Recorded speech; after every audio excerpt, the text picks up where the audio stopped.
di mana selama ini masyarakat banyak berobat ke Malaysia, terutama ke Kuching, juga dengan produk sayur mayur kita yang di Kecamatan 17 di Sanggolido itu kan cukup besar. Untuk diekspor ke sana menjadi sulit karena Malaysianya tutup. Jadi nanti cukup belanja di Jawa saja dengan barang-barang yang dimaksud dari Malaysia.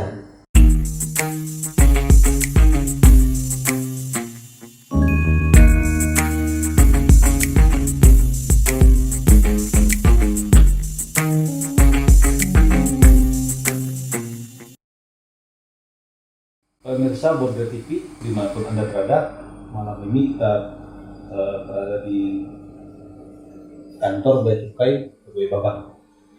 Malam ini kita sudah bersama Kepala Kantor Bea Cukai Jagoi Babang, Kabupaten Bengkayang, Bapak Junanto Kurniawan SOC. Betul. Selamat malam, Pak.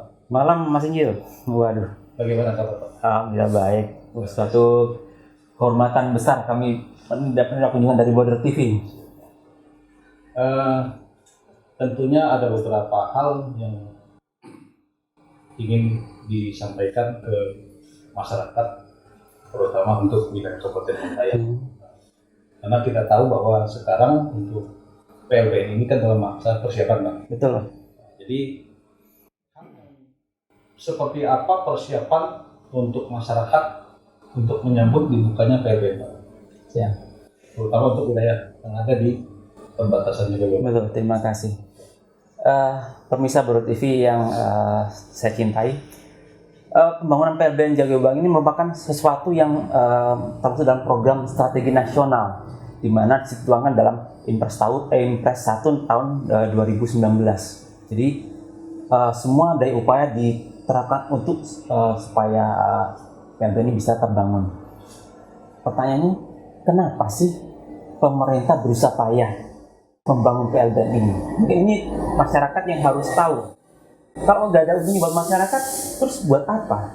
Nah, ini makanya dengan adanya talk ini kami berterima kasih. Jadi kami bisa menjelaskan pada masyarakat bahwa PLBN ini adalah kesempatan emas buat masyarakat, terutama di perbatasan ini. Untuk apa? Untuk maju. Ya. Karena sesuai dengan nawacita dari Bapak Presiden bahwa kita membangun mulai dari perbatasan. Inilah salah satu wujud janji dari Bapak Presiden untuk memajukan negara Indonesia dari perbatasan seperti itu, Mas. Sekarang kita akan melihat itu tentunya ada tantangan tersendiri, Pak, untuk masyarakat wilayah perbatasan. Dari pihak Bea Cukai sendiri, bagaimana kiat-kiat untuk menghadapi tantangan terhadap akan dibukanya PLBN ini, Pak? Betul, Mas. Memang kendala di negara kita adalah menghadapi yang namanya perubahan. Kita bertemu suatu perubahan pasti tidak nyaman. Dan itu tugas kami bagaimana menyiapkan masyarakat siap untuk menerima perubahan ini. Kita tahu bahwa Jagoi Babang ini adalah salah satu perbatasan yang memang sudah tua, dalam artian masyarakat dari zaman dahulu melakukan perdagangan tradisional antara Indonesia dan Malaysia. Dan itu berjalan dari turun-temurun di masyarakat. Tentunya dengan adanya PLBN ini akan ada sedikit perubahan dari pola tingkah laku yang mereka lakukan selama ini. Yang dulunya mungkin mereka setiap saat bisa melintas, makanya sekarang harus ada dokumen yang mereka bawa. Contohnya mungkin sebagai syarat untuk orang ada menggunakan namanya pas lintas batas yang nanti dikeluarkan dari imigrasi. Kemudian untuk barang-barang yang dibawa menggunakan kartu identitas barang. Di mana di sini ada ketentuan barang-barang yang dibawa itu hanya diperbolehkan sebesar 600 ringgit. Nah, sekarang masalahnya bagaimana? Kan selama ini saya berbelanja ke sana tidak pernah bayar pajak. Kan harusnya kan semua barang yang masuk ke negara kita wajib membayar pajak. Nah, makanya tugas kami di sini memberikan apa? Memberikan wadah bagaimana masyarakat tetap bisa berbelanja tanpa harus membayar pajak seperti itu. Yang akan kami coba kondisikan seperti itu. Oke. Dengan dibukanya PLBN tentunya ada persyaratan-persyaratan yang harus dipenuhi oleh masyarakat guna mendapatkan kebutuhan baik di bidang sembako maupun di bidang lainnya, Pak. Betul. Persiapan daripada pihak Bea Cukai sendiri menghadapi ini seperti apa? Tadi saya sudah sampaikan, Pak, dalam artian bahwa untuk lalu lintas orang mereka menggunakan namanya pas lintas batas. Untuk membawa barang-barang menggunakan kartu identitas barang seperti itu. Makanya kami di sini memberikan kemudahan kepada masyarakat bagaimana bisa mendapatkan PLB dan KILB ini dengan mudah. Salah satunya yang kami lakukan di sini adalah kita menjangkau kepada masyarakat. Bahwa kan di sini kan kalau kita boleh tahu kan posisi kantor kami ada jauh. Kami melakukan yang namanya KILB keliling kepada masyarakat dengan menggandeng pihak imigrasi. Jadi masyarakat dengan mendatangi satu tempat, mereka sudah mendapat 2 layanan, yaitu PLB dan KILB. Itu yang kami lakukan. Selama ini kami sudah melakukan beberapa tempat, ada di tempat ibadat, kemudian di pasar, dan sebagainya seperti itu. Supaya masyarakat mudah mendapat layanan kami seperti itu. Jadi ibaratnya pelayanan itu dilakukan dengan sistem jemput bola. Betul, Mas. Ya, karena kalau di sini kan tidak ada angkutan, kemudian transportasi juga sulit seperti itu. Itu yang kami lakukan. Betul. Oke, baik. Sekarang kan masih di masa pandemi gitu, Pak. Betul. Kemudian bagaimana sih dampak pandemi ekonomi, dampak adanya pandemi, kemudian ekonomi di wilayah perbatasan tentang bidang ekspor maupun impor, Pak? Otomatis sangat-sangat berdampak, Mas. Dalam artian selama ini mungkin ekspor impor berjalan cukup lancar, dalam artian tidak ada hambatan. Dengan adanya COVID ini makanya terjadi yang namanya lockdown, di mana baik negara kita maupun Malaysia membatasi dirinya. Jadi pergerakan orang dan barang itu sangat dibatasi sekali, dan ini sangat berpengaruh. Sebagai contoh, di sini dulu banyak tukang ojek yang melayani masyarakat yang keluar masuk. Sekarang karena ditutup bordernya, mereka tidak bisa mendapat pemasukan. Demikian juga dengan produk sayur mayur kita yang di Kecamatan 17 di Sanggolido itu kan cukup besar. Untuk diekspor ke sana menjadi sulit karena Malaysianya tutup. Jadi otomatis masyarakat petani kita di sana tidak bisa dijual ke Malaysia. Akhirnya mereka harus jual ke Pontianak. Ini menimbulkan biaya baru, kan Pontianak cukup jauh. Dengan tingkat kesegaran sayuran akan otomatis menjadi berkurang karena jarak tadi. Itu mungkin salah satu contoh dampak ekonomi yang terjadi. Demikian juga mungkin mengenai pelayanan kesehatan juga, di mana selama ini masyarakat banyak berobat ke Malaysia, terutama ke Kuching dengan istilahnya fasilitas yang bagus.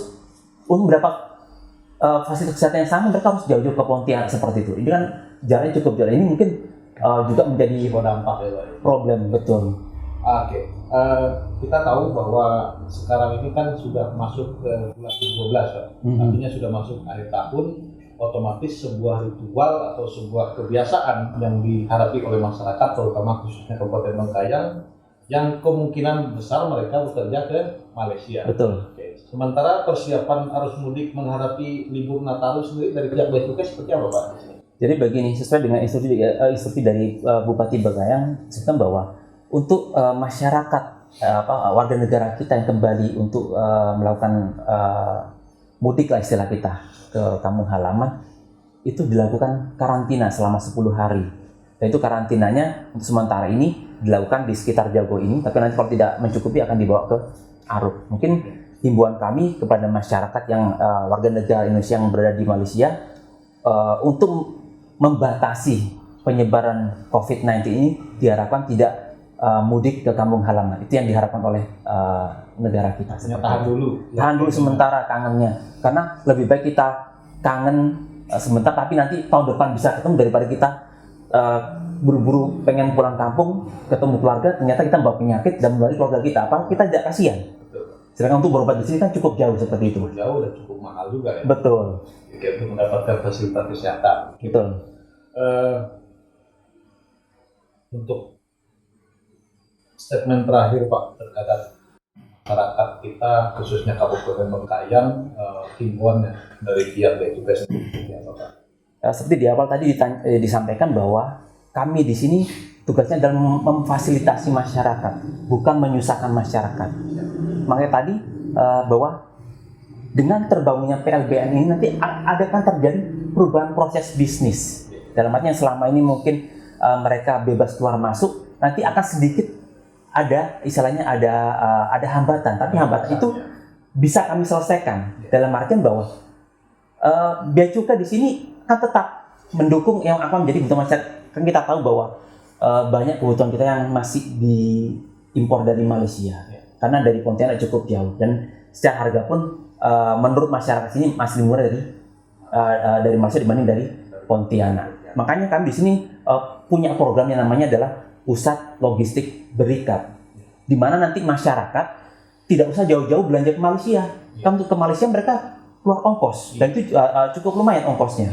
Jadi nanti cukup belanja di Jawa saja dengan barang-barang yang dimaksud dari Malaysia oleh si pengusaha pusat logistik berikat. Jadi masyarakat cukup belanja di situ dengan harga yang sama dengan di Malaysia tanpa mengeluarkan ongkos. Jadi kami harapkan PLBN ini akan menjadi istilahnya kesempatan. Tadi sampaikan saya bahwa negara akan membangun dari perbatasan. Inilah wujud negara hadir di sini. Makanya dengan PLBN ini kita harapkan banyak barang kita bisa diekspor ke Malaysia melalui PLBN Jago Babang ini. Itu harapan kami. Baik, pemirsa Border TV, demikian bincang-bincang santai kita pada malam ini bersama Bapak Junanto Kurniawan Sos MM selaku Kepala Kantor Bea Cukai Jago Babang. Dari Jago Babang kami mengabarkan.